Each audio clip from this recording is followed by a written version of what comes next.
Well, 4. I mean, not that we're being technical.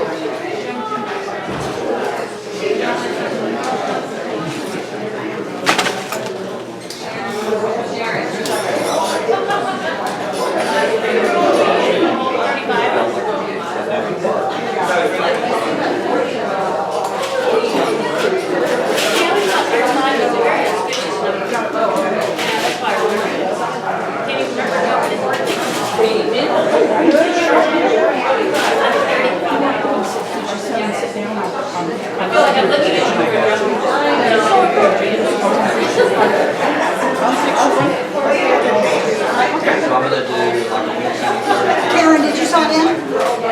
Did you sign in? Okay, everybody over here sign in? Go sign in. Of course we did. Of course on the thing. Whichever one she's talking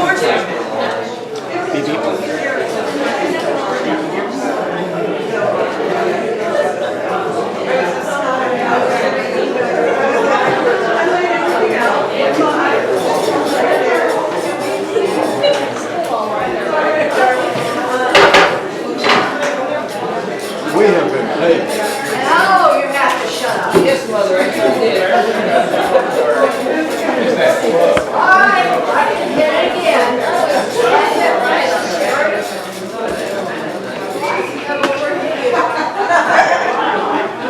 All right, get it up. If I hit Pam on the head, not do anything. No, I'm already gone. But some of the rest of you are probably more. Thank you. Thank you. God bless one. Keith, you're not one of them. That makes me I'm sorry. Okay, well, let's get this show on the road so that we can get to our speaker. We have done a little bit of business. First off, I want to welcome everybody, especially class sporting members, if you'd raise your hand.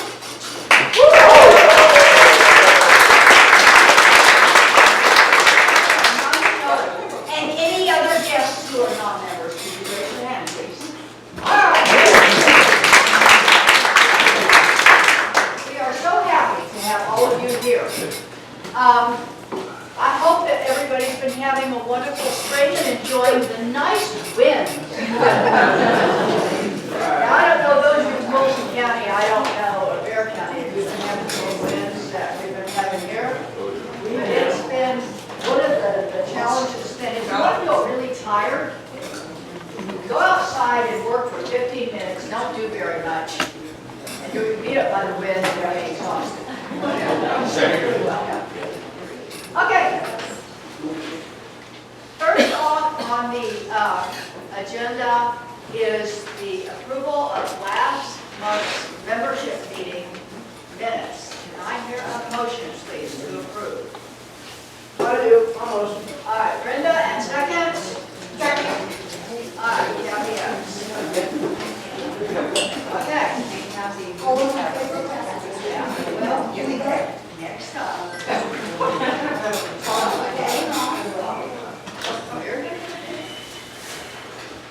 Claire? Go. Wait. We didn't do the minutes. Our illustrious stranger. No, we didn't take a vote. We didn't take a vote on the minutes. Oh, I'm sorry, thank you. Did I have a vote? Yeah.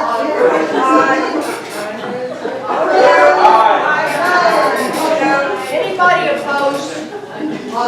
Because if you're opposed, then next month you get to take a minute.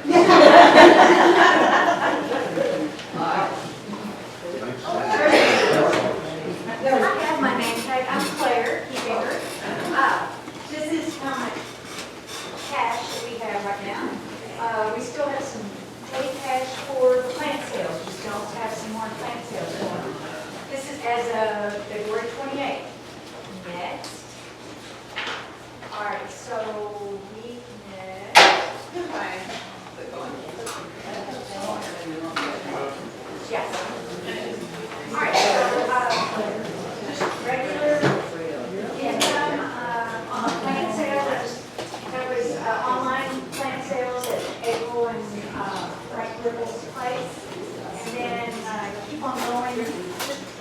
regular expenses, Master Gardener class is going on right now. That's some expenses, so anyway, we're going to do all the plant sales purchases and materials and whatever, keep on going further. They've spent $2,300 more than we took in, and that's typical, nothing out of the ordinary. Does anybody have any questions? Any questions for Claire? Meticulous as usual. Is there one more? Have you got that one? Okay, as part of my duties as treasurer, I need to inform the membership whenever the board votes to go over budget. The board chose to do the memorial. We were watching the slides earlier, we had the trees and the plaques. Well, these are all the expenses that went into those plaques and the trees, and then the young men that got them planted, they can raise their hands or whatever. But this is not in the budget, so the board voted to pay for this above and beyond the budget. So I'm just letting you know. And that's it. All right. Thank you.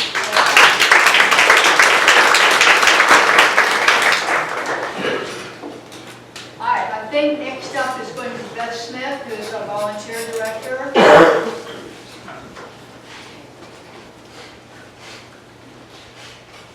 We are in the midst of our craft days. We have finished packing seats for all of the libraries, so that is accomplished as of right now. Probably late summer, we'll have some opportunities to do that again because the libraries are going to need replenished. We got several activities that's going on right now. We've already painted a bunch of pots. I took 15 to the plant sale Saturday, and we sold 9 out of them. So that was really cool. We are starting on 3 new projects. We just started today. We're going to make plant tags. We're doing refrigerator magnets, and we're going to be creating these tic-tac-toe board games. This is a creation of Pam Malone. See these boards? They're all laser engraved. And then she has all of these collections of all of these pieces. Flowers, bumblebees. They're all rocks, yes. So we are going to be creating lots of these, because I can see these selling at Christmas time, big time. So we'll be doing those particular things, and we're going to do it while the supply lasts, or until we're just tired of doing it. Yeah. Yes. What's the cost of the board? When it's ready to sell, 25. That'll be 2 packs of the stones and the board. We'll also have these out available for them if they want to buy a set for Christmas, Easter, whatever. So we'll have the option to buy extra pieces. Okay, I'm going to turn over my remaining a couple minutes to Sharon Cooper. She is our photographer for the calendar project this year. So she wants to say a couple words to you. Yes, we got the calendar project, and this is the first year we've done it. We really hope it does big things. And I'm the photographer on there. So what I'm asking y'all to do is if you have something growing in your garden, if you have a novel way of gardening, if you have your grandchildren over and they like to be in the garden as well, whatever, please call me and I'll set up a time and I can come out and take some pictures. Okay? So please don't be shy about that. We want a wide variety of different gardens, different plants, different people in our county. Vegetables this year. Vegetables? We're doing vegetables. So, if you've got something going on, if you've got a bed with nothing in it, you want to show you're starting, call me, okay? I don't need to see these 6-foot plants, I need to see anything during the process. If you see a bug, just leave it. Call me. Or take it. He's not going to wait for me. Yes, please call me. Sharon Cooper, and I'm on the calendar. I'm on the website. Yeah. Okay, thank you. I don't know about the rest of you, but I am so impressed about all the artistic people that we have in this organization. I mean, I knew we were good at wording, but I didn't know we could paint.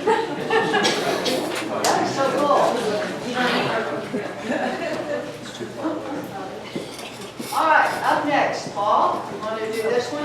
Well, that was kind of part of it. Okay. Just my tell me again later on. Oh, that was my part of that. All right, I want to fill in everybody as far as what's going on with the plan sales. First of all, I want to recognize that individual has done an outstanding job. She's a team leader for our grow team. Pam Malone.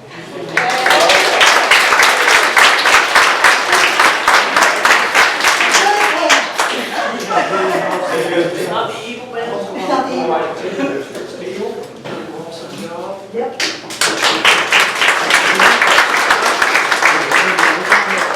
April and Frank have done an outstanding job. I want to thank all the people that have volunteered to work at our road team sale. Yes. People that have donated plants, all this stuff. Because let me tell you, I just happen to have some news here. I'm going to get some numbers out. We've had 3 plant sales so far this year. We've had online sales. We've had a Silver Center and a Big Red Barn. Still got a couple, or a few more to throw a couple of stuff. So the first thing is our online sales. I'm going to give you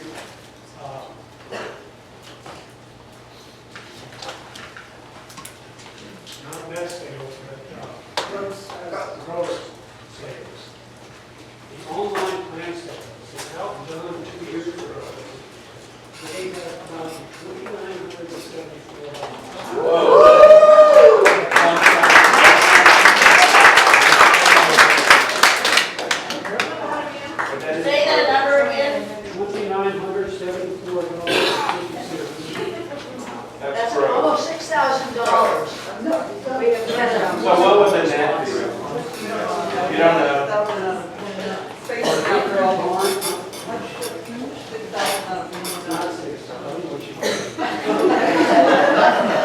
Our Big Red Barn, we did $1,306.65, which is what we did. Silver Center, 2 years ago, we did $2,424. We grossed out to $6,704.25 so far this year out of 3 sales.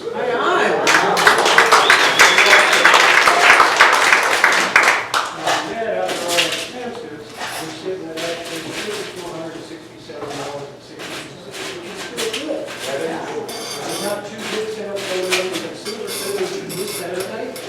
On the 5th, we have the College Mansion, which is going to be an awesome sale. I'm going to get some maps out on how to get down there to my class and to, I'll get somebody to put it online. I don't know if they're allowed to put it online. But I'll get maps on how to get out there. So keep that in mind too. So we're doing an awesome thing with the plant sales.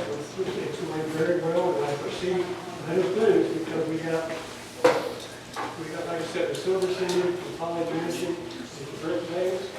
We're going to start up again until August, and we're going to get ready for the fall sales. So be ready for that too. Any questions on that? Yes, I have a question. Paul, with all of these plant sales that you are doing, do you get any sleep at night? Well, I have to plug my sleep in. Pam, did you have to say?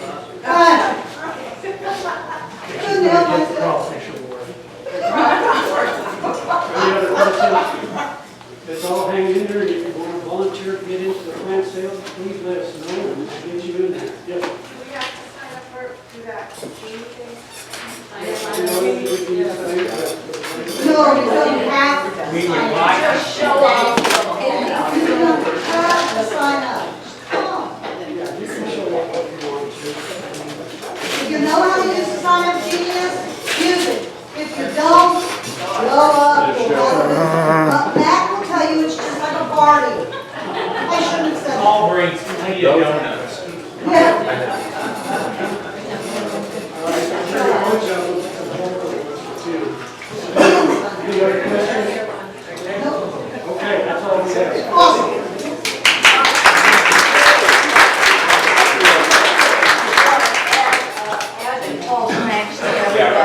Okay. With the plant sales. I'm not sure some of our newer members actually understand how important this is.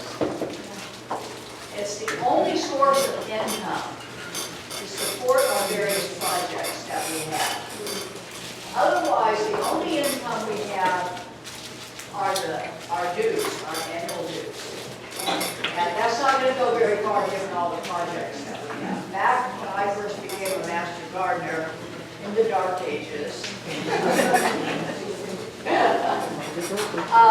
we had no funding. There were no fundraisers. And if you work at a project, like I started off volunteering in Big Red Barn, I still do, and you needed something, plants, tools, whatever, it came out of your pocket. So all of the volunteers were donating. Now, a lot of them still do. I know I do, and I know all of you do too. Somebody needs for something, you don't put it for reimbursement all the time. But we have grown and are now able to support lots more projects than we were at that point in time, and a lot of different projects because we have fundraisers. And the people who work on the fundraisers, grow the plants, who do the sales, who do the painting of the pots, whatever, those are really important, really, really. So thank you so much. And I really hesitate to do it, but thank you, Paul.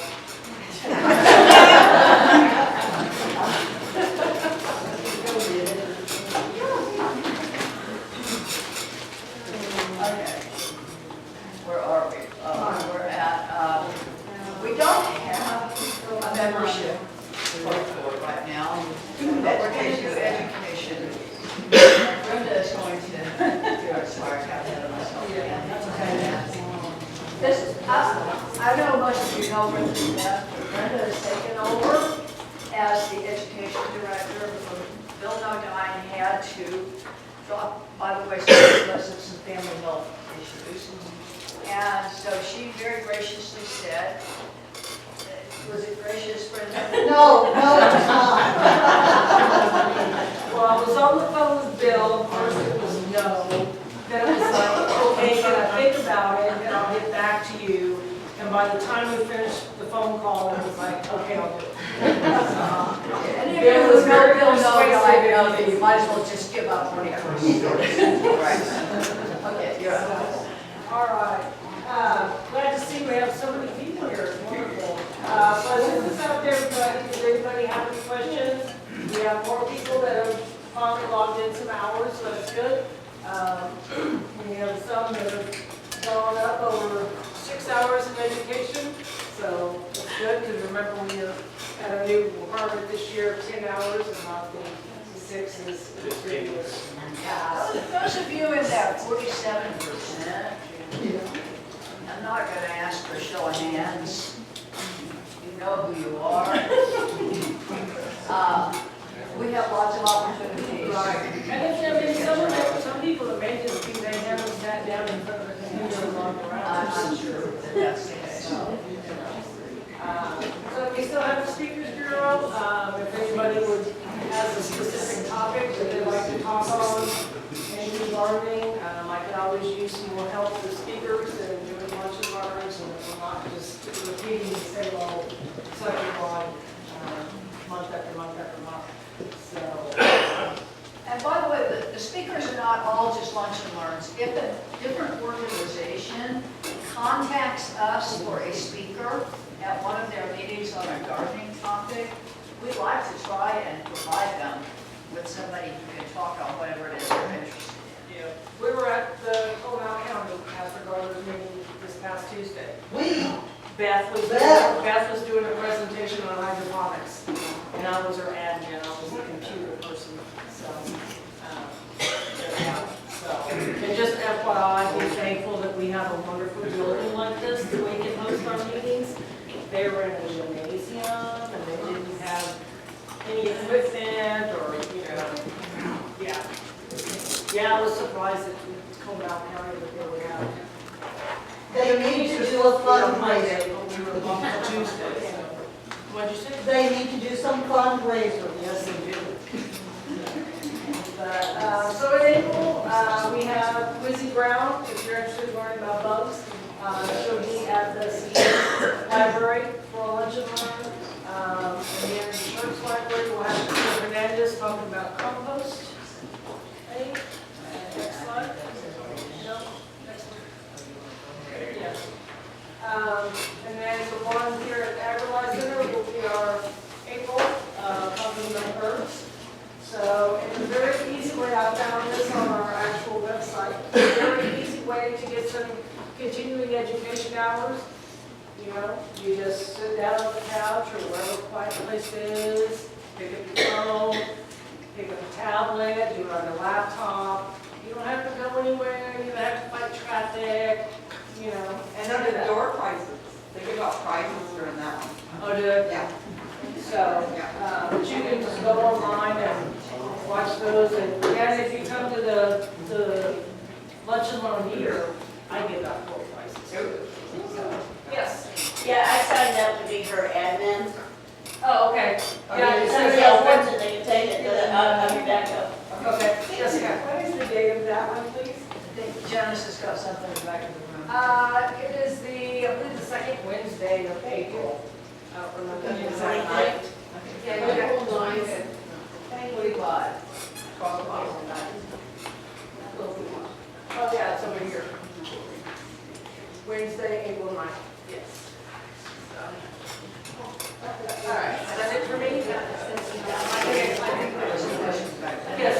I don't know if you can answer it, but when we do the background check, the background check thing, I know when I finished it, it said 5 CPs at the end. Are we doing that? Are we giving ourselves 5 continuing education? Come back on it. This is very intense. It is.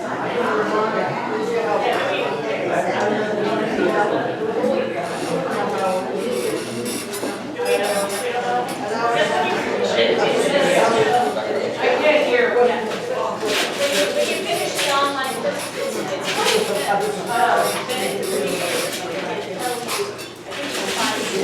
says that, but I didn't put it in. So, I don't know, I'll have to. Okay, that's good to know. So, yeah. Did everybody hear that? Yes, Keith. Yes, No. No, background check, you can get 3 hours, 60 hours. If you have to renew your background check, you do it online. yes. It takes a little while to get it done. It does. Did you check? And when you get that done, you can go into VMS and give yourself some hours for continued education. Because when you're getting your background check done, you're learning some stuff that they're considering, like a class. About gardening. And, well, but it's about, Or my family. so you can give yourself some hours when you get your background check done. Okay? Is that good? Okay. That makes sense. Give yourself 3 hours. Okay, I think this is the best place to make this announcement because, I don't know if you will, the South Texas Home and Garden Show is occurring this Saturday in Floresville. As you recall, for the new people, 5 years ago, we were the big supporters of the South Texas Garden Show in Floresville. That was 2020 COVID year. We managed to get that one in before COVID hit. So that show is this Saturday at the Floresville Expo Center, and it's from, I know it conflicts with the plant sale, but it's 9 to 5. And it's a pretty good event. There's 3 demonstrations for gardening. So if you're wandering around Floresville, go see the South Texas Garden Show. Yeah, so if you want to go, we used to be the major supporter, but the Wilson County Master Gardeners have taken it over, Yes. which is very appropriate. They need Yes. different projects to get their teeth into and support. Just not the Holly Mansion plant sale. And you know, Wilson County now has their own Master Gardeners. This is their 2nd year, and they're the big supporters now. So they are supporting it, which is... I don't know how many of you are from Wilson County, and so those of you who are probably aware of this, who aren't, probably aren't. Wilson County has tried several times over the years, I think it was the try and get a class going with their own organization. They weren't successful. That's one of the reasons why we have so many members here from Wilson County. Now they have been, they're getting going. I won't say they're off to a racing start, but they're certainly off to a pretty strong start. And so they need our support, and we're kind of sponsoring them. So anything you can do to help them succeed, please do. Not transfer your membership. I mean, I hate to put the qualifiers on it. Yeah, now I'm getting into the membership report. Bjorn Johnson, who, and by the way, if any of you have questions about the background check or anything like that, Bjorn is the person to contact. Where's Bjorn? He's our membership director. Unfortunately, just before, and I do mean just before the meeting, we got an email from Bjorn saying he works as a computer consultant, that he had been called out of town in an emergency that a client was having to take a private plane to this. I mean, it was an emergency. We're feeling so bad about that. So the bottom line is, no membership report. Wait, that's not true. I saw him before he hit that airport, and he said, his report is this: everything is going great.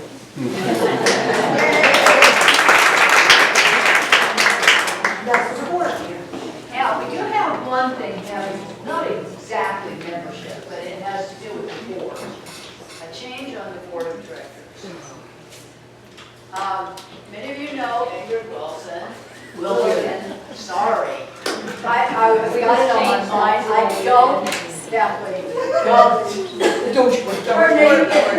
her last name is Wilgen, W-I-L, she's not here tonight. She's got some, her mother's got some health issues going on right now. But her last name is spelled W-I-L-G-E-N, and it always gets translated into Wilson, and I promised myself I wouldn't do that. But Ingrid is the communications director, and until recently that meant she handled both internal communications, like making sure the recordings of the classes, the membership meeting, and that sort of stuff takes place, and it's available online for people who can't be here, and anything else having, and she was also handling external communication, like advertising this meeting as open to the public, or the classes, or the lunch and learns, or anything like that. Well, it's just a little much to ask one person to do. So at the board meeting last week, the board voted to split the position back to where we now have a publicity director. I think it's okay. All right, thank you. All right.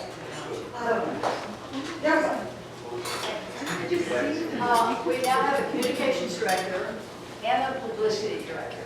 In the past, before we had the communications director, all we had was publicity. Our technology caught up with us, and we merged and created communications and merged the two functions, and now we're pulling them back apart. So the communications director obviously is going to continue to handle internal communications and the tech team and all that good stuff. And the publicity director will do exactly what it sounds like. They will handle external publicity. And Janice Javelin, Janice, can you stand up?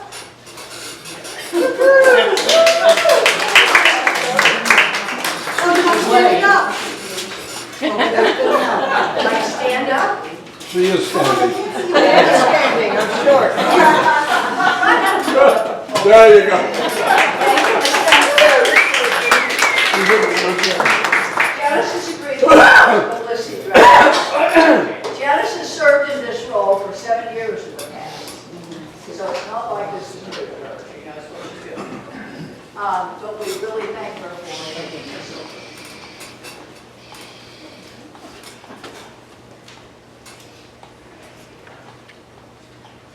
Okay. Ernie?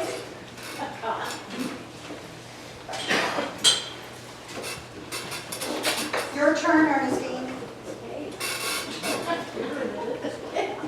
Give her a chance, why not? Hey, bear with me, because this was new to me. I didn't know I'd have to do this tonight. Of course, y'all all know about St. Andrews, right? Yeah. Yes. Actually, her name is Ernestine. Those of you who don't know, this is Ernestine Sykes. This is sometimes you can call me anything. As long as you come to St. Andrews and help us, I'm good. No. We are expanding, and we now have 6 new raised beds, and they're up for adoption. We do have a few people that have already said they're going to adopt.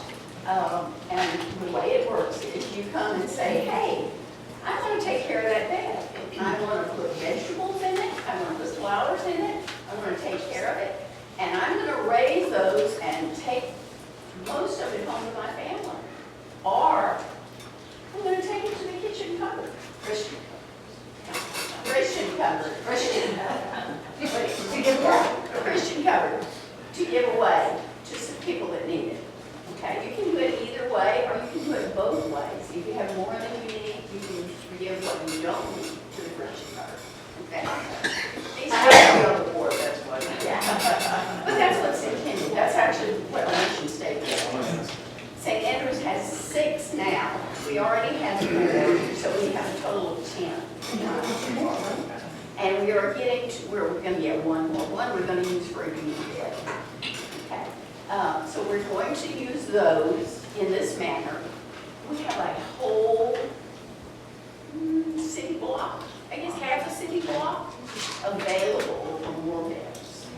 So if you know anybody that wants to garden, that doesn't have maybe money to put in a raised bed, that doesn't have money to get proper soil, that needs help in learning how to do it, send them to us.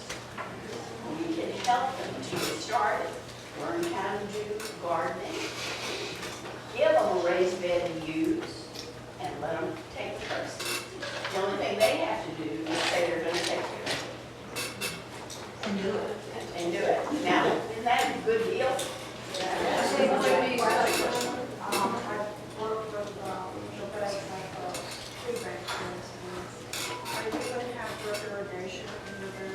We will.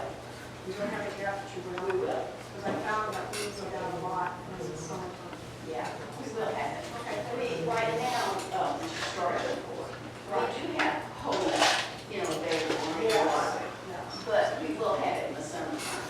Right now, we don't know how many days we're going to use, and so until we kind of get more established, we don't want to get an irrigation system set up, and it's not sufficient. So we will have it.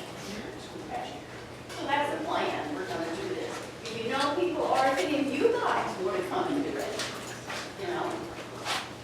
maybe some of the other students in the class. So we bring our own soil. No, everything's provided. That's the joy. Everything provided, labor.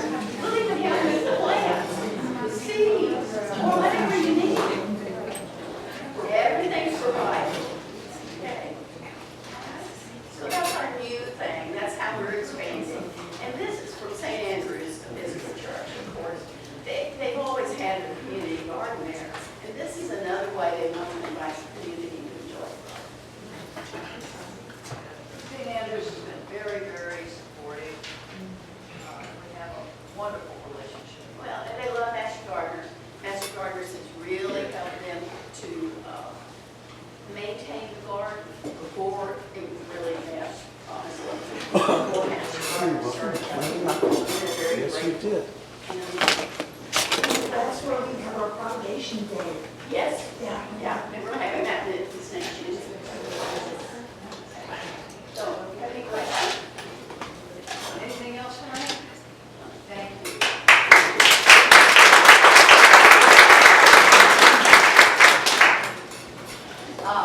If you have not had a chance to go see the garden that's just down the block, you really need to take an opportunity to come a little early to a meeting or something, you know, stroll through it. It's just pretty, aside from everything else. It's just a pretty garden. Okay, next up are a couple of presentations. First up is Cody. Cody White here. Would you like to come up here, please, sir?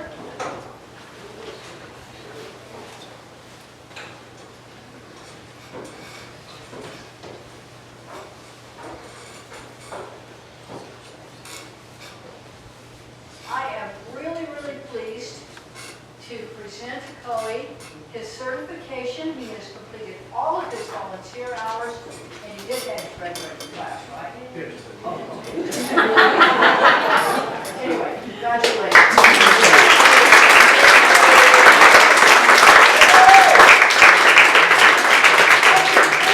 Did we get a photo? Let's get a photo. Smile, hold it out for the camera.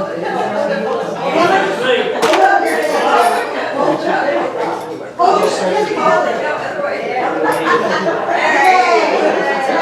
I mean, I might be a BGS.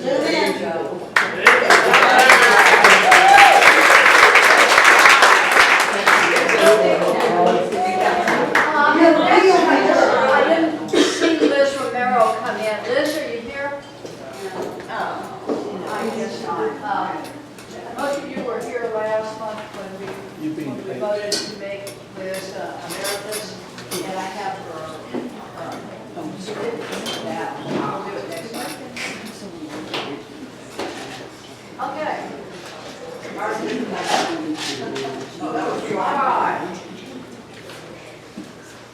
That was the orange.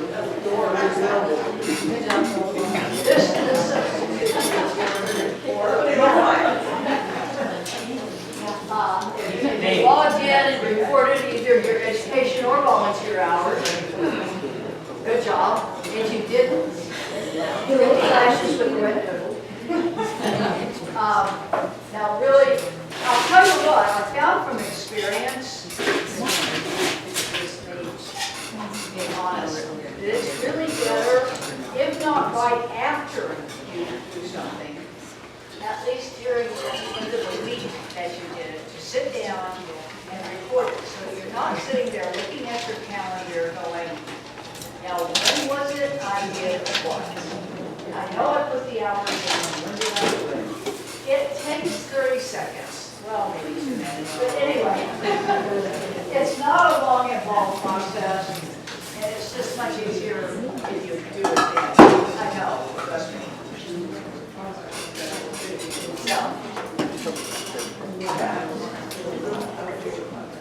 And we got this one out of order, but, and this is not here. We already had the planting report, so we won't do anything there. So we had, this just reinforces what Paul already said. And the question that came up earlier, I don't know if everybody heard it, the question about needing to use sign-up changes to volunteer for the plant sales, or for that matter, for anything else. But the sign-up genius, which I think is a wonderful and convenient tool, what it does is it lets the project coordinator know whether they have enough volunteers. Okay? But that doesn't mean other people can't show up and help. So if you're not comfortable with sign-up genius, then would you want to help? Come. You know. Can I say something real quick? I am so impressed with what we're doing. Okay. Yes. Can I say something real quick? I just want to thank all the volunteers who have helped grow the plants, take them to the sales, come to the sales and help out. It's been a lot of fun. Matt has done a great job. It's coming and talking to all of the patients, I mean,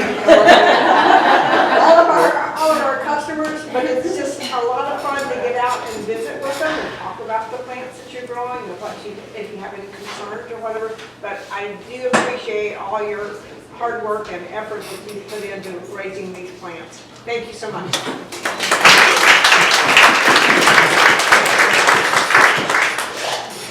Okay. Long here, I'll be taking over. I want to spend about 30 seconds here talking about the memorial that we did in February, the end of February, on the 22nd. You saw, if you were paying attention, when the slides were rotating before the meeting, you saw pictures of the memorial trees that we planted for Mark Mullen, Vince Ice, and Jerry Bowe. They were all very valued members of our organization who are no longer with us. And so at the South Texas Pregnancy Center, and I did not say it now, so there was an inside joke. It got referred to at one point in some written materials as the Prego Center. It's been changed. Anyway, have very graciously provided us with space to do this, and should we lose other members in the future, and if Pam keeps bugging me, it may be me.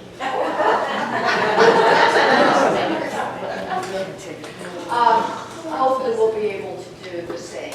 But we planted an oak tree and 2 cedars. Pam was wonderful about making the arrangements, getting the trees, and I want to give a special thanks to Paul Carter, Tim Steele, and Keith Vaughn, for planting the trees. And they even managed to do it without my supervision. Which We got done faster.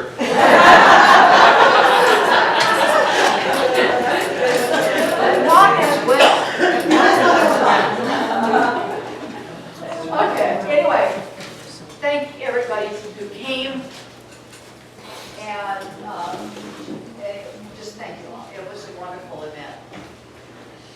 Now, Don't miss the bylaws. I want to announce, I do want to announce it before I let Mac up here and he starts talking, I can't shut him up. And I've only been in with Just talk about the bylaws. we have made, we being the board, have made some revisions to the bylaws, to the Nestor Gardner bylaws.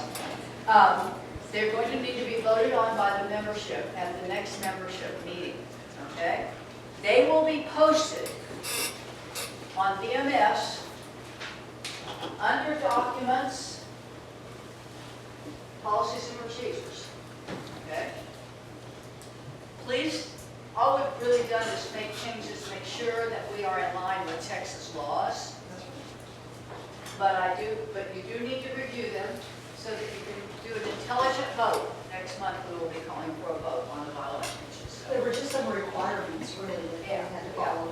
There were some things that somehow didn't get put in there that we needed to, the law said we needed to put in. So, all right, now, every class has an opportunity for the members to make short presentations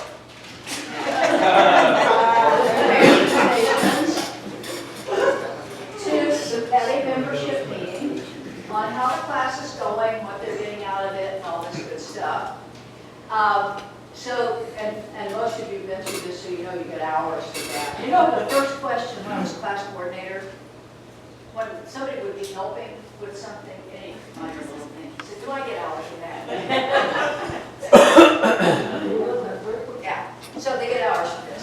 I want to introduce Mac Mullen, class 40, who's going to give you a report. 5 minutes, Mac. Thank you very much. Got all that applause, nobody even knows what's in here. And just for the record, Paul was under strict orders, cut me off at 5 minutes. So, Pam, I had a speech.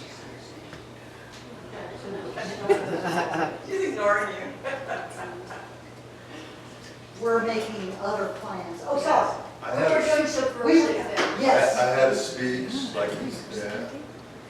Max, speak to us, Max. So, hello ladies, gents, David. Navy brother, I gotta tell you. So they asked me, I'm sorry, I cannot follow you. Okay, you were. So I'm supposed to tell how our class is doing. I have no idea how our class is doing. That's on them. I don't get grade papers. However, I do know the general consensus among us is that we're learning a lot. I mean, a lot. And, we've got a book like that, big book, book learning makes my head hurt. Thank goodness we've got access to very good speakers. Get back to the general consensus. How you were doing? I've been. He's going. He's going. So anyway, the general consensus among the students that I've spoken with is they are very impressed at the level of expertise of our speakers. And yeah, they keep saying we're it's like getting a drink from a fire hose. That's true. I like it. I find it invigorating. Just the amount of information that's known as. On top of that, I want to say just one thing. This is not how our class is doing. I met Pam at the dentist office. At the dentist office. We Get talked- that. Can you we hear that? We met at the dentist We were office. checking out and talked for an And hour the and a dentist half. survived the event. An hour and a half we talked at the checkout at the dentist. They were laughing at us. They But were. I told her within a few minutes of meeting her that all of this I took and meeting her was providential. It was God sent. I would go into it, but I don't have the time. All right? But the more I think about it all, the stuff that, I've gone to a couple of the plant sales, and people come in and they're looking around. I say, may I help you? May I help you? Well, I'm thinking about starting a garden. They don't know jack diddly about how to plant those tomatoes, or they planted them and they died. And so it's so nice to be able to help somebody grow food to feed themselves. That's empowering. However your beliefs go, mine is that doing God's work. All of these people are doing God's work. Support. Our class is doing fine.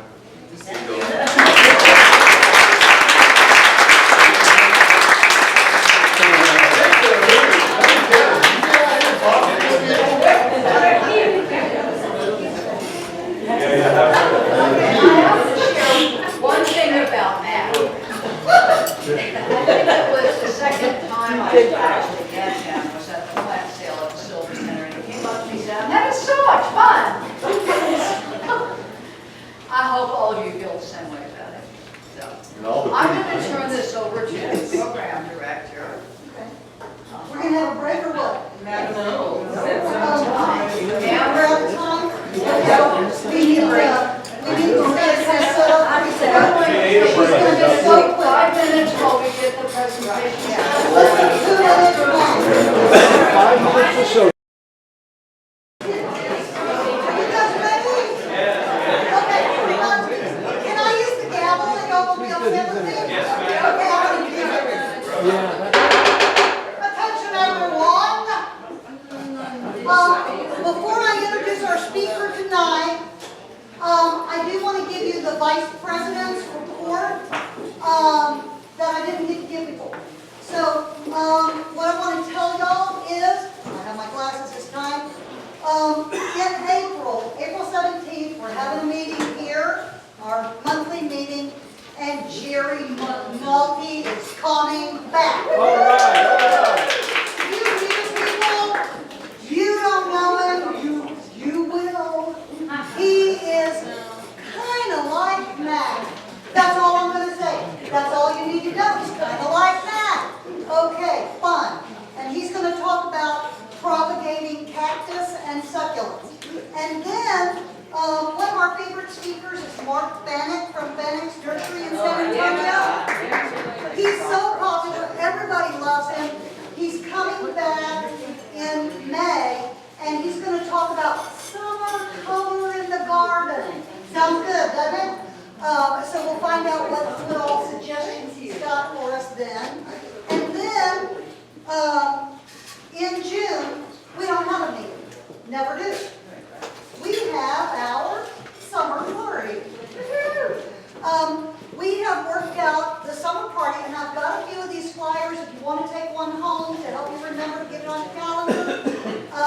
Our summer social this year, our summer social in June, always includes graduation from our class. So all of these students that have been working really hard and learning so much and drinking out of the fire hose will get to graduate that night in front of us all. And of course, all of their family members are invited to come, so bring as many family members as you want. And then it's going to be June the 21st, and we're going to have it at the Seguin Brewing Company. That's just here in town, up by downtown. Now, I know the manager at the Seguin Brewing Company because they're one of my pumpkin decorating contest sponsors. And so I went in there just to talk to her a little bit about Maria's lecture tonight. And I told her, we have outgrown you. We're so many members, we can't even have a party in there. She said, I'll close the whole thing down for you. So, she is, it's just us at the Seguin Brewing Company that night. She said, now I want you to have a little bit early and get through because I've hired a band to come in at 7 o'clock. So can you be done by 7? I'm going to go ahead and open the doors and let the public in for the band. I said, you don't mind if we stay? Because I'd kind of like to hear this 80s band, I think she said. And she said, well, I hope y'all all stay. So it's going to be a party, and then it's going to be a party. Okay, so we're going to have parties that night. You come in, you just order from their menu. They have a nice kitchen. They do pizzas and sandwiches and that kind of thing. More information to come because we've got plenty of time between now and then. But I'm going to leave these in the backpack there. Take one home if you need it with all the information about our party. And then I'm done with my vice president's report. And did y'all like that? Yeah. Now, this is Maria. This is Maria. She's speaking to us tonight. And I want to tell you a little bit about her. Last year, she was on the board of directors. She was our volunteer director.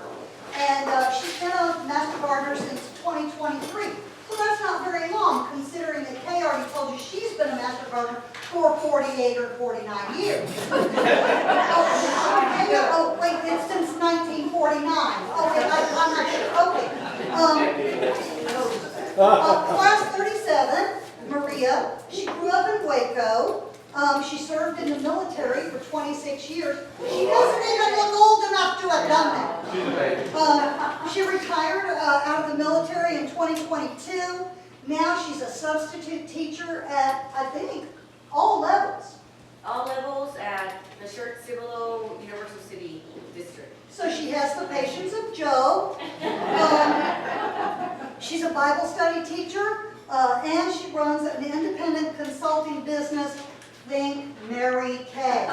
And I am one of her customers, and she does me right every time.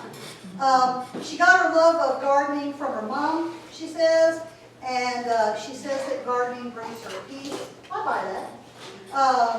And she also enjoys learning from others. She took the advanced training, and I know that some of y'all don't know about advanced training, but she took an advanced training class last year for Texas Superstars. And this lecture she's giving tonight is part of the requirements after you take an advanced training that you share your knowledge. So, let's give it up and welcome Maria Dyke.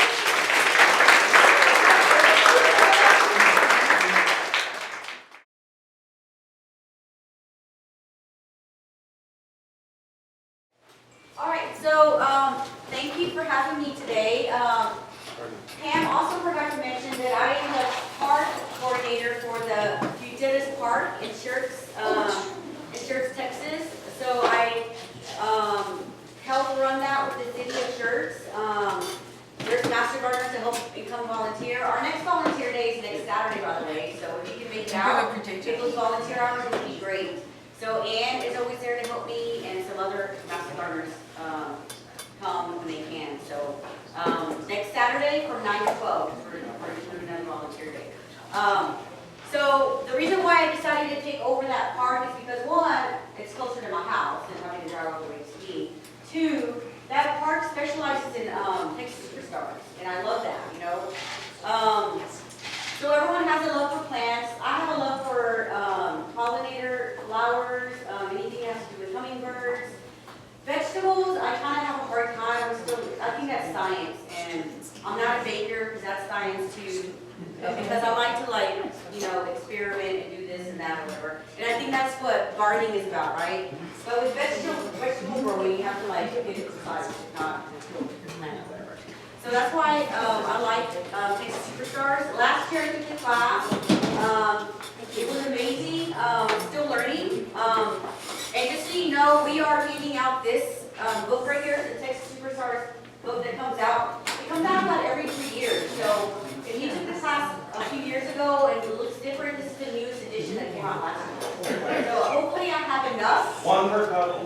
One per family because they were really stingy of handing these out. When we took the advanced class, they gave me a box full of these. But I also have to teach at the senior centers and Schertz and Cicelo. I don't know if you. So I actually have a class coming up at Cicelo. I'll be teaching the seniors there on Texas Superstars. And so I got to save some copies for them as well. So anyway, so we're going to cover a lot today. I'm going to try to go through this as well as I can. So let's talk about the Superstar plan. What are they? What is it? How did the program get started? How is the Texas Superstar selection process? Okay, we're going to talk about that. Annual versus perennials versus per annual. Have you guys heard of per annual? Interesting, right? Where to find Texas Superstar plants? And what are the next, when is the next Texas Superstar event near you? So I'm going to talk about that. I'm going to talk about the Texas Superstars website, which is really useful and lots of information is on there. But I want you, my job is to educate you on this, okay? So unfortunately, we don't have the time to go through every plant in this book. And there's other plants that are on the website that are not even in the book, okay?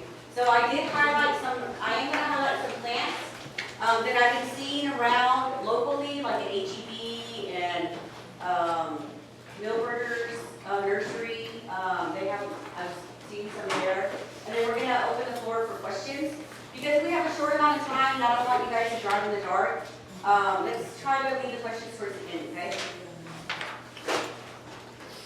I will be asking questions throughout the presentation, and if you get it right, then you get to have one of these plants over here, which is a Texas Superstar plant. So let's pay attention to, right?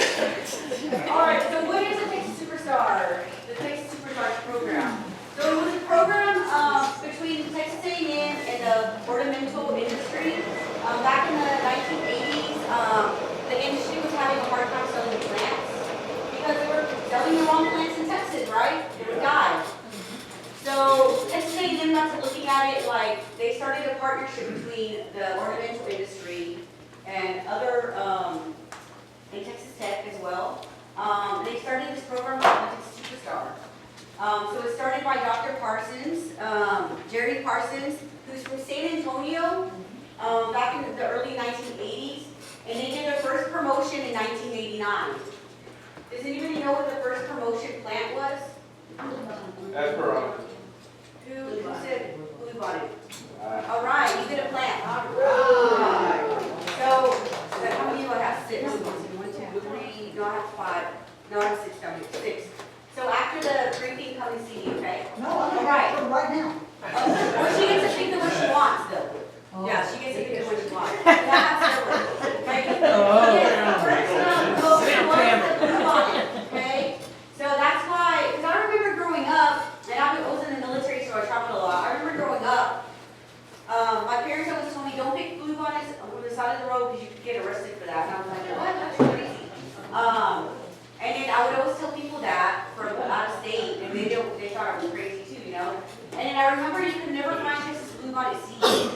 But now they have them, right? Yeah. So out of this promotion, that's what came out of it, okay? They got bluebonnet seeds now, you can plant bluebonnet, they sell them at HEB now, they're out right now. That was the first promotion. So the Texas Superstar plants are tested to withstand the Texas temperatures, okay? So they're tested all throughout Texas, you know, this is a huge state. So only the most reliable and the best looking plants are chosen, okay, the ones that make it. And another key thing is the propagation, like can you propagate this plant? How easy it is to do that. So there's about over 90 plus tested plants out there right now. Yep, so I kind of went over this already.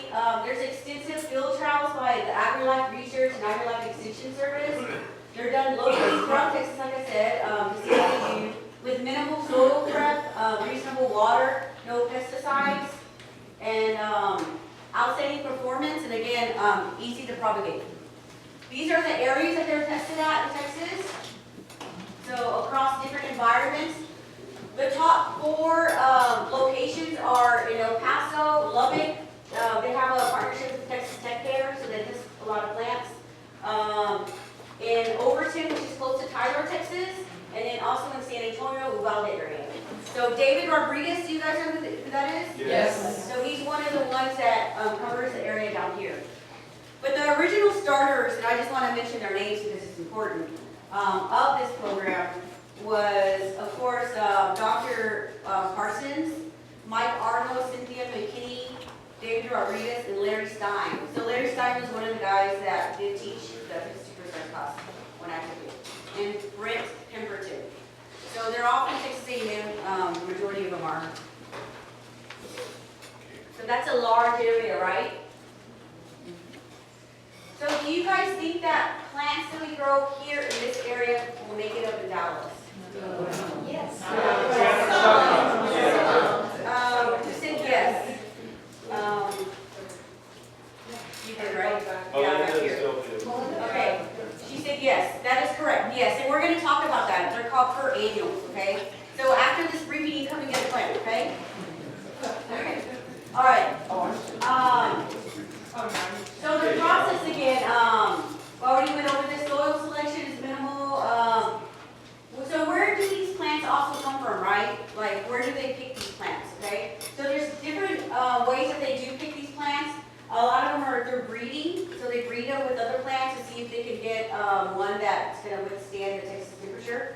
There's chance sports where they just happen accidentally, and that's what happened with the white bluebonnet. Have you guys heard of the white bluebonnet? A few years ago, somebody called Texas A&M and said, like, you don't believe this, I have a white bluebonnet, and they didn't believe her. They drove all the way out to her house in a few hours, and sure enough, she did have white bluebonnets, okay? Industry use, that is when a nursery that's experiments with different plants and they make up their own plant. Rediscovery, okay, so that's when they discover a new species of plant. Because, I mean, there's still like the desert, we haven't, I'm sure there's plants that grow out there, there's always evolution that happens and plants that disappear out of nowhere. Trials and errors, so that's what a lot of things that we do, right? We always put them in the ground, see what happens, trials and errors.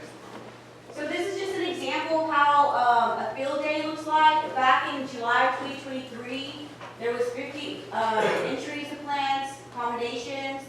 And just so you know, the testers are 60% master gardeners. gardeners, 14% from the green industry, 19% are agri-life extension individuals, and then 7% are general public. So that's how they pick them. So it's not just like scientists that do this. It's like a mixture of everybody. So the overall results from this test trial, they got the Lantana Vandalista red chili, the coleus plant, the plug-and-play seaside delight, and the berry blast, which is another plant. We're like the best performers. So in order to make it to the industry, there must be showy so-and-so, because one of the other things about Texas Superstars is we want, like, not everybody's a master gardener. We want whoever goes to HEB and they pick up a plant, we want them to be successful in growing that plant. So that's another big. We want the wow factor, like, you know, like a candy store, right? You go and look at it, that's how plant. We want the plant to look beautiful, big blooms and so forth. Easy propagation, I've talked about that. Easy to find in nurseries. So I know that I look for Texas Superstar plants now, and I've seen them at Milberger's Nursery. I think Ann's seen them at Rainbow Gardens. And then HEB has really great plants. So I don't work for HEB, but they have really great plants. I've always bought plants there, and they do well. So Fanix too. Fanix, yeah. I do get out there. Your cart when you walk in. I think that's what happens to me too, yes. They also must fit the standard wholesale nursery production. So with landscapers, like, they need to have a whole bunch of them, so not just like, oh, there's only 3. They need to fit in the popular niche market too. So with that being said, like what's popular right now? I know that taking the Master Gardener class, like when I heard about the Esperanza plant, like I wanted it, right? And a lot of times when you talk about a plant, you want to go find it and buy it, right? So we need to make sure that there's a lot of them to sell too. Easy to introduce to the Texas landscape, so we talked about that too, to withstand the Texas. All right, so let's talk about, you guys may already know all this stuff, annuals versus perennials versus perennials, okay? So an annual plant completes its life cycle for one growing season and then it dies, right? Which, that sucks because it's kind of wasting money, but then you have perennials, right? They live for more than 1 year, which is great, and that's what I always check on. But then you have annual plants, which are beautiful, and yeah. Then you have a perennial. So whoever answered the question back there, so a perennial is interesting because it has been tested in Texas, but it is a perennial up in Dallas versus here it could be an annual because of the temperature. Does that make sense? Yes. So an example of that is the Esperanza plant. So it does very well here in this area, but when it goes up to Dallas, it might only live for a year and a half, and then it dies off and they have to get another one. Too cold. So, yeah, it's too cold. Yep. And also the different soil that's there as well. So that has a lot to do with it.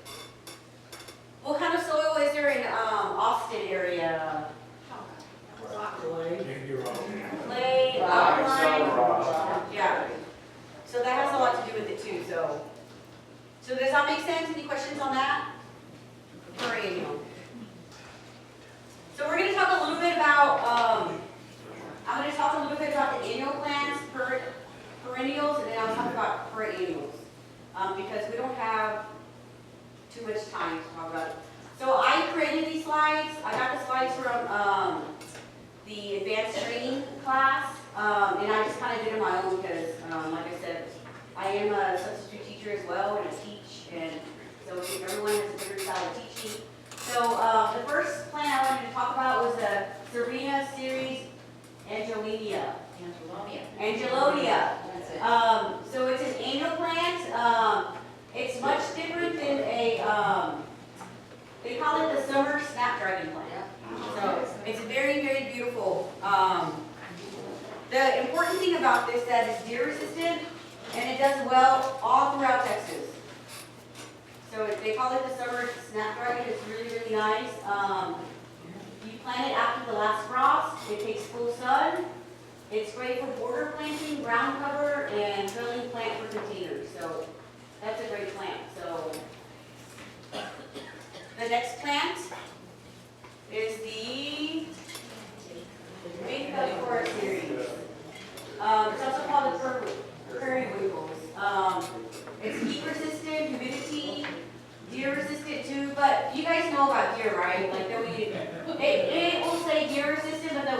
I planted them in my church before, and it's hit or miss. Sometimes they eat them, or they like get mad, and they kick it out of the ground. The interesting thing about this one is that it is disease resistant. So that's why this one lasts longer, the blooms are better. It has a variety of colors. It does also go in full sun. It does tolerate semi-shade, and you plant it in late spring or early summer. And it does take well-drained soil, so you want to make sure that it gets watered often.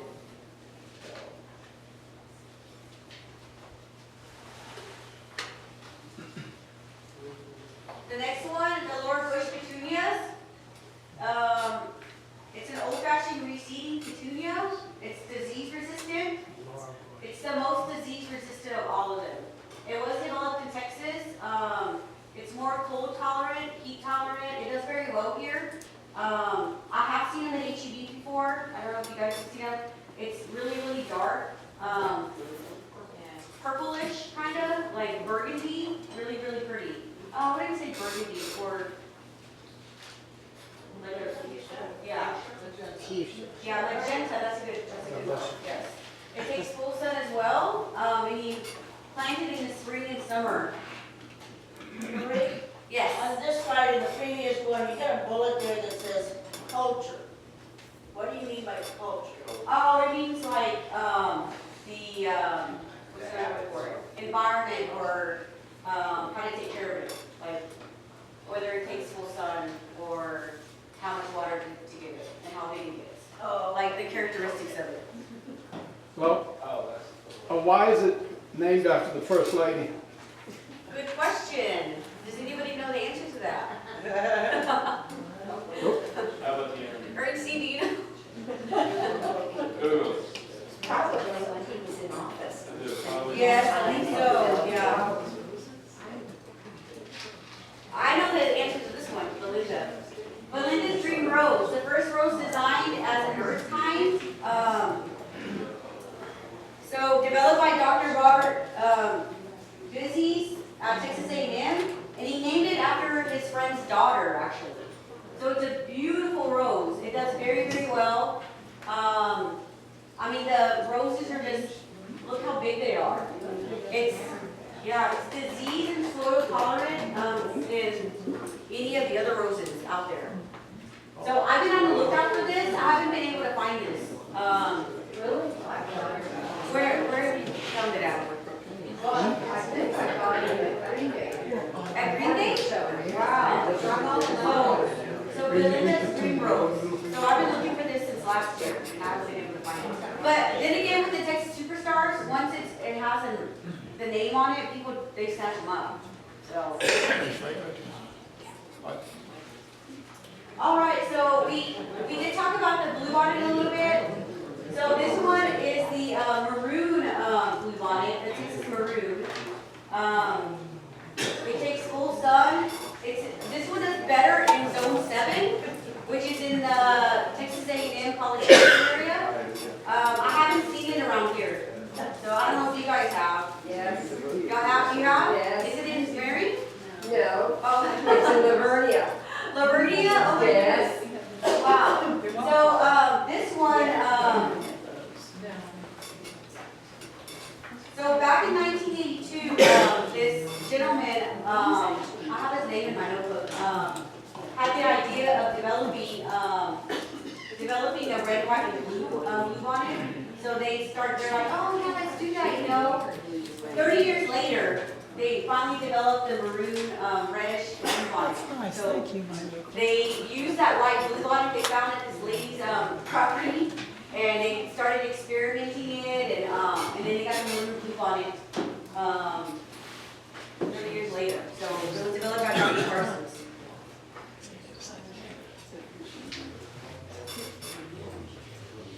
Here's a little bit more annuals. I think I wrote it on this one. The Whopper begonia. So you guys have seen this one. I've seen them. These are all over. Like I've seen them in HEB. Like, you have to look for the name Whopper begonia. So rose or red blooms, larger leaves.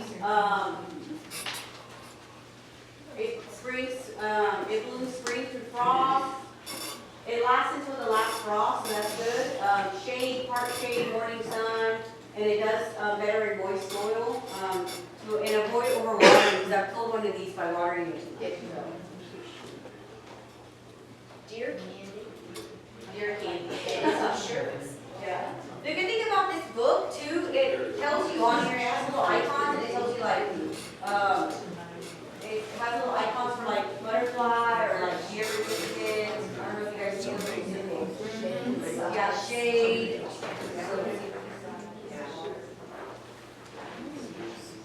Now, so perennials now. So the Mystic Spires Blue Salvia, okay? So this is a really popular one. I have seen it at H-E-B, but every time I'm like, okay, I'm gonna buy one of these, and then I go back to get it, and it's gone. Like, this is a really, really popular one. I know that we've bought some from the nursery to sell at the plant sales, and they go fast. This one's different than the other salvias because it actually does the blooms, they grow upward and they don't like fall over and stuff like that. Is the positive things that I heard about it. It's a more freely flowering plant. It's so blue, like true blue. Like, it's so beautiful. It's a great pollinator plant. What else do I have on this one? It's deer resistant. It's a great pollinator, and it does well in the container or the ground. This is another one of my favorites. Rock rose is, you know, a few years ago I had it was a weed and I almost killed it, and it was like, and then when I took the master garden class, I'm like, oh, this is a beautiful plant. Oh my gosh, and it's a Texas superstar. So I have a few rock rose over here. So whoever answers my questions right. So the rock rose is a beautiful plant. It's known as the Texas mallow. Have you guys ever heard of that? It tolerates heat, drought, and sun. It just keeps blooming. It's a small little shrub. It keeps blooming. It has like the pink hibiscus blooms, if you can see here. They're like little small hibiscus flowers, it looks like. The size of corn, aren't they? Yes, it's the size of a quarter or so. It blooms spring through frost. So mine's starting to bloom already. So it takes full sun and light shade. Once the plant is established, then it's drought tolerant. So you don't have to water it that much. It just does its own thing. Any questions? Attracts hummingbirds and butterflies. Also a big pollinator. All right, so this is another Texas superstar. The gold star esperanza plant. Tacoma scans gold star, okay? One thing that I learned at the Texas Superstars class is that it has to say the gold star esperanza, the Tacoma stands gold star, okay? I've made the mistake of buying a esperanza plant that didn't have that, and it grew up really, really high, like a stick. And it just looked ugly. Like I planted it in my church, and I don't even know how to get rid of it now. But this is like it's a bush. It grows as a bush. It only gets as tall as 4 to 5 feet tall. This one is hard to find. It's a Texas native. It's also called the trumpet plant, so you'll see that too. But if it says trumpet plant, but it doesn't say the gold star esperanza, then it's probably not a true Texas superstar plant. It's an early bloomer. I'm hoping I planted the right ones last year, so I'm going to see it this year. It's a great pollinator plant, but this one does very, very well around here. To see what else do I have on that one. Deer resistant. Deer don't like this one. I know this for a fact. They don't even eat it. It's again a great pollinator. Another one of my favorites is the Turk's cap. It's a South Texas native. It blooms summer through frost. It's got a turban-like flower. If you look at it really closely, the pink one is very rare. It's called the Pam Purrier. That's what the pink one's called.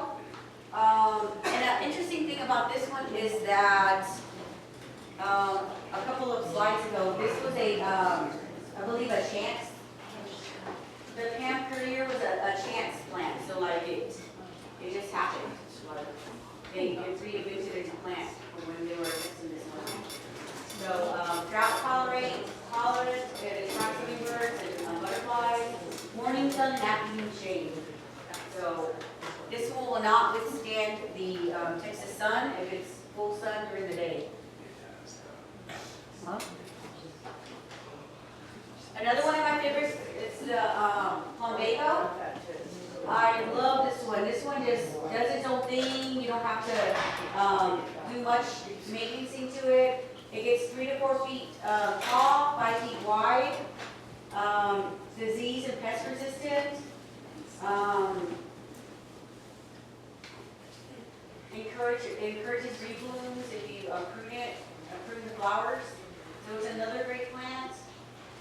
This one's beautiful, and it also comes in white too. I don't know if you guys have seen the white one. The white one is rare, so if you do happen to see it, pick it up because it's rare. Oh, this was another good one that's hard to find. Lynn's Legacy, Cenizo, Texas sage. It's a Central Texas native, so I remember seeing these growing up when I lived in Waco. So Lynn's Legacy, this one's like a bush. It's not going to be like the other Texas sage that get really big and stuff. That's why you have to look for this one. It has to be a Lynn's Legacy one. This one's hard to find. I tried to look for it last year. We couldn't find it. Yes, ma'am. Price. Okay, this one is pricey. I think all Texas sages are a little pricey, but this one is hard to find and it is expensive. So, which means take complications. Yeah. This would be a good one to sell for plant sales. Plant houses. You plant it in cool stuff, cool drain soil, avoid overwatering. But it blooms when it wants. It does bloom when it's watered. Well, it's also called the barometer plant, and it actually blooms when it's done around. Yes. They also sell a dwarf version of it, so you can get the big one, which would be 45 feet, and then a dwarf version, which is probably this one. And where have you found it at? We used to buy them at wholesaler. We bought from a Landmark. Okay. The Landmark wholesaler. I don't think we use them anymore. Okay, here's another good one, Blue Days. So it's a continuous blooms from spring to frost. This one's small. It can be perennial or annual. And I think I've seen this one in HEB too, but again, one of those plants that when you go back and get it, it's gone. So you too, Richard, you have the same problem? Yeah. Yeah, Blue Days. I'm trying to find Blue Days to put in the Eugetis Park Garden. So next stop is Casa Verde. Because they've seen, they have a lot of plants there. So. Yeah.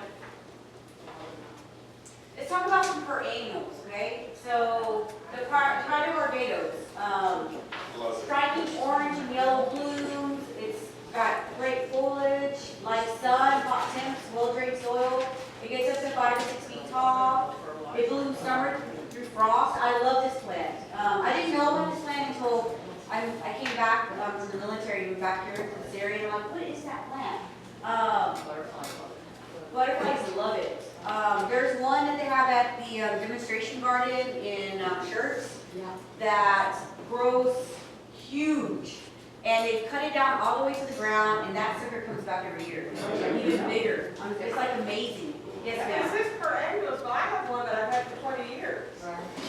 Okay, so remember we talked about perennials that, Cut it down. so this is, it's a perennial up in Dallas. It's considered a perennial because throughout Texas, it grows well here, but in Dallas, it's considered a perennial. So it's perennial here Yeah. and annual Correct, there. correct, yes.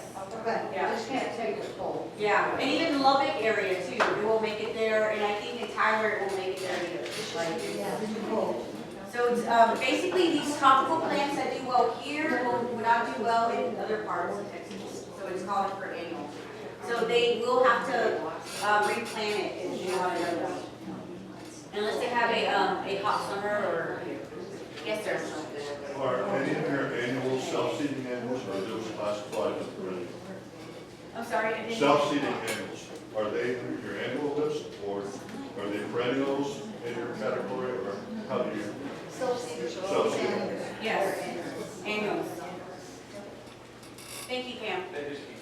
The Muy Grande hibiscus. Largest open hibiscus flower in the world, okay? It was developed in San Antonio by Dr. Yi. Everyone thinks it's Muy. It's a Muy. Everyone thinks it's Muy Grande, but it's Muy Grande because it's named after Dr. Ying Don Muy. So he's the one that developed it, and he thought it was the ugliest flower. But when the Texas A&M got with him and they saw it, they're like, oh my gosh, this is the most beautiful hibiscus plant we've ever seen. So it's a Muy Grande, spiky, tall, and wide, and it's hard to find. Yeah. Like even the Texas A&M, they said like they don't even know what sells it anymore. But I found it, supposedly I found it in Casa Verde, so we planted it in the garden and we'll see how it does. Fingers crossed, yeah. Yes, You sir. got one in? You can find that in the San Antonio Botanical Garden occasionally. Occasionally, okay. Not to buy, but well, Yeah. sometimes they sell them, sometimes they do sell them. Yeah, we don't. Look how big it is. It's as big as that face. Yeah. Mhm. Dinner plates.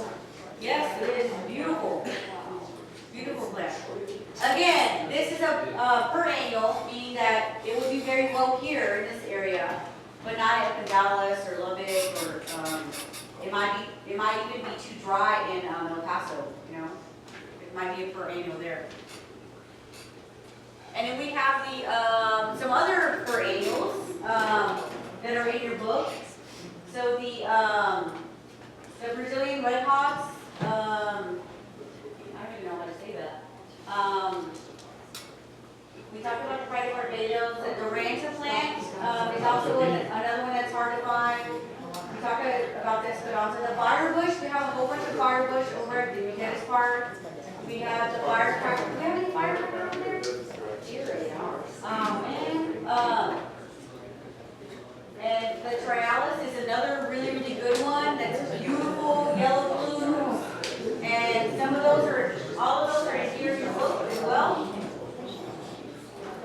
So, like I said, I didn't want to go too much into it. So where can you find these plants? According to the Texas Superstars website, these are the nurseries that sell a lot of these Texas Superstar plants. So Fanix is on there.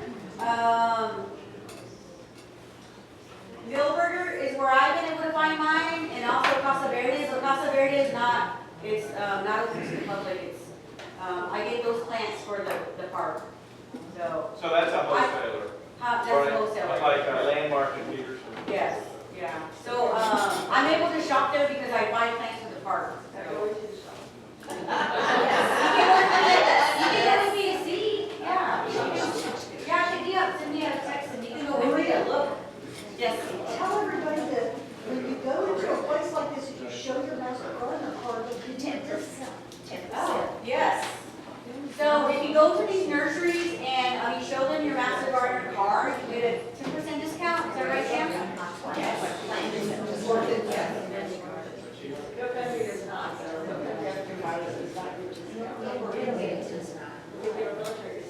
So this is the, I wanted to show you guys also the website. So I'm going to get out of here and take you directly to the website.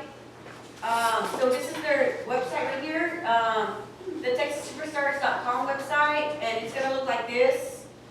And you can scroll down, and it has all the plants. It even gives you the key of like deer resistant, low water, medium, high water, pollinator.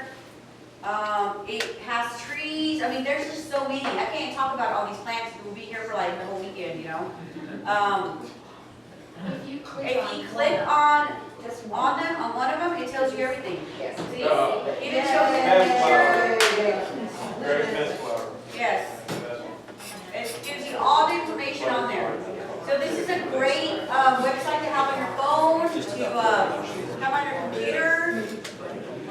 Beautiful. It gives you the wholesaler information and the retailers and the partners and so forth. back one. I just wanted you guys to know how to navigate on the website, because I think it's important. Here's some more information on per annuals.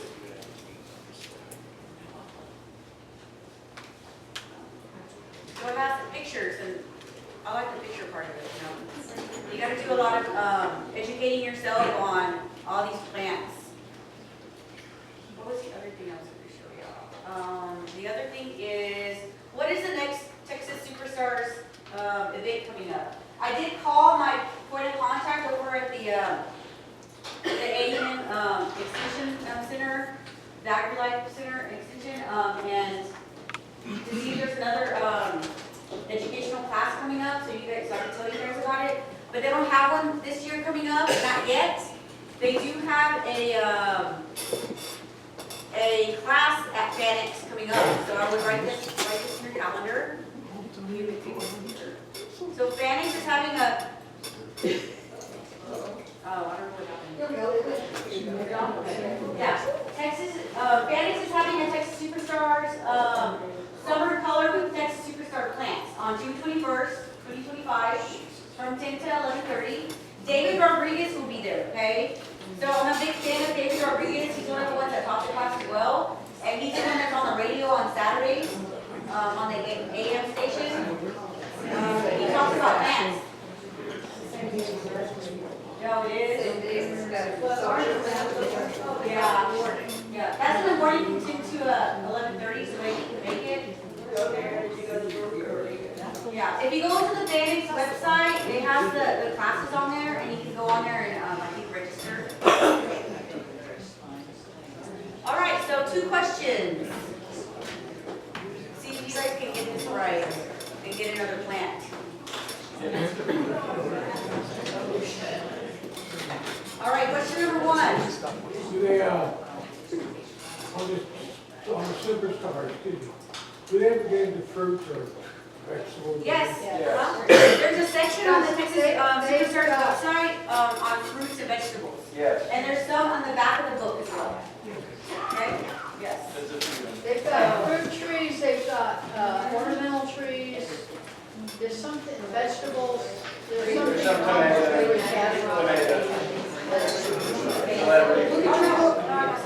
Yes. I will tell you the interesting about the fruit tree, the orange. Okay, so in the Tyler County area, they were having a ban on citrus trees leaving the county.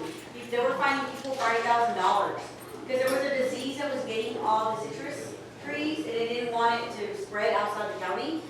So I mean, the citrus trees and vegetables, it's like a serious thing if you cross counties with different trees and stuff like that.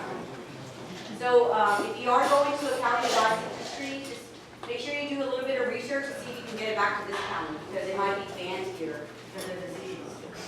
So that's one of the things that I learned at the class. All right, any questions? Yes, ma'am. When looking for a superstar, does it have to have the tag that makes it official? You know how you have the tag on the... Yes. Good question. And I forgot to mention this about the tag. So a lot of the nurseries, they buy these tags to put in their plants. And I know Millburger Nursery has them. Like they have, I'm going to pass this around so you can write it down. So you guys can see. It specifically has the trademark logo, Texas Superstar. The nurseries pay for these. But the answer is no, you do not have to have this specific tag on the plant in order for it to be a Texas Superstar. It could well be a Texas Superstar, and the nursery didn't want to spend that extra money to buy a tag. So good question. Right. Come see me after, okay, for a plant. Right. Any other questions?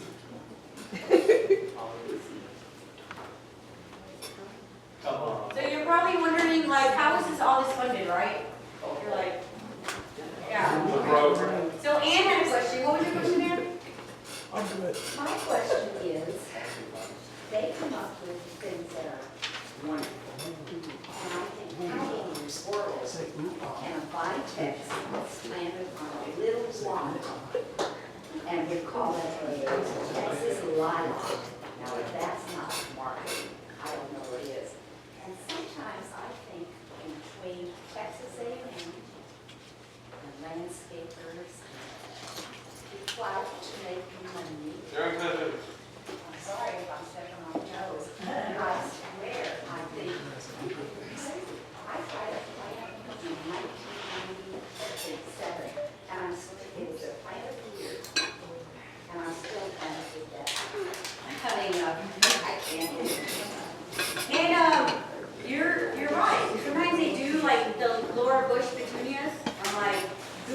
one by, come on, Lord with petunias, come on, let's buy it, you know, named after the, first lady, right? So it is a marketing, gimmick, yes, but it's also to help the industry out and to help the state. So, yeah, so. Yeah. So, I mean, they have been tested, to do very well in Texas. And it takes 2 to 3 years for a plant to become a superstar. So that's a long time of trials and errors, right? That is a long time for them to test the plant, to make sure that it's gonna survive. Yes, ma'am. How many superstars on average is selected every year? Good question. Good question. It all depends, but right now, I will tell you some of the plants that are being done this year, that might be introduced at the end of this year. When I was doing my research. Oh, here. Is that up? Okay. So, what are some of the 2025 projected promotions? So they're working on getting a viola out. They're working on a southern sensation grape. You can research all these. A Mexican mint marigold, that was interesting. So, Americana beauty berry. So if you just Google those names, like you'll get information on them. And we'll get them. That's pretty interesting. So another question was, what are some of the challenges to this program? So some of the challenges are helping the public, growers, and independent nurseries, garden centers better understand the program and its benefits.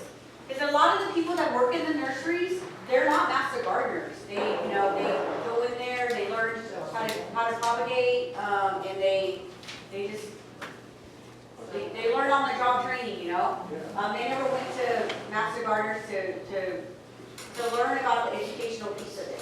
Okay, so sometimes when I go to HEB, I'm like, hey, do you have any Texas Superstars? And then they're like, what is that? So I educate them on like, oh, it's like, you know. So I did that a lot. They were interesting, and they're like, and I also advertise master gardener class, and so I try to get people at HEB to take the class because you know they don't have their certification. You know, like I don't remember taking the class. Anyway, so that's one of the challenges. Another one of the challenges is we need more media presence and better branding. I think that it's hard because like I've gotten on the website and I will say that it's a little bit outdated. I think 2022 was the last article that they put on there. So it does need to be updated. But again, they may not have a lot of staff. I think to say no to do that, and they might just be volunteer and so forth. It's also most of the budget that they get for these tests, or they do get money from the Department of Agriculture to do the Texas Superstars program. And in each one of these tags at the nursery buys from Texas Superstars program. In 2022, it was 5 cents a tag, and I don't know how much it is now. So if Millburger is buying all these tags for all their Texas Superstar plants, that's good money for the program as well. And again, keeping introductions relevant and available on the market. So that's another big one. Like we talked about, Richard, when you see them at HEB and then you try to turn around, they're gone. You know, like there's just not enough plants. So people know about what it is.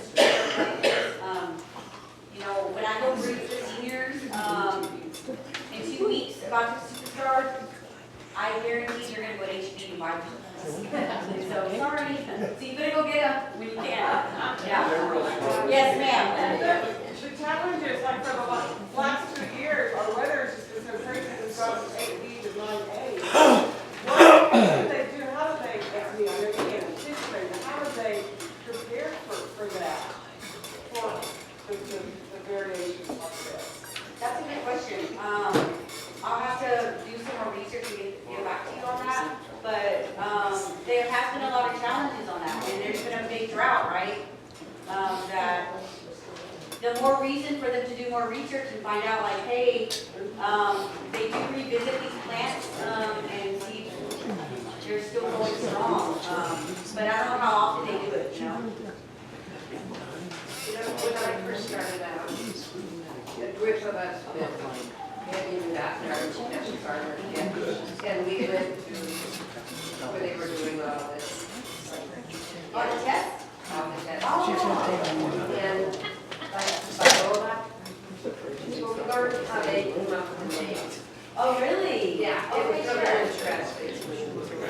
Whoever was actually there was trying to figure out how to take the plan and come up with working on it.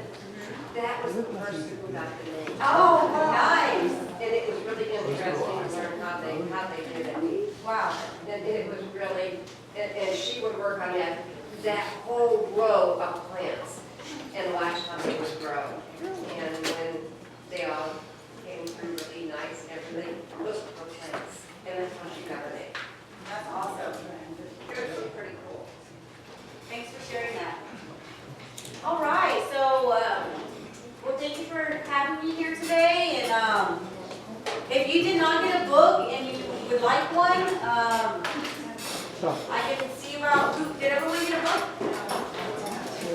And if you are a student, you are gonna automatically get one in class, so, I don't know when your Texas Super Stars class is, so. I tried to get one.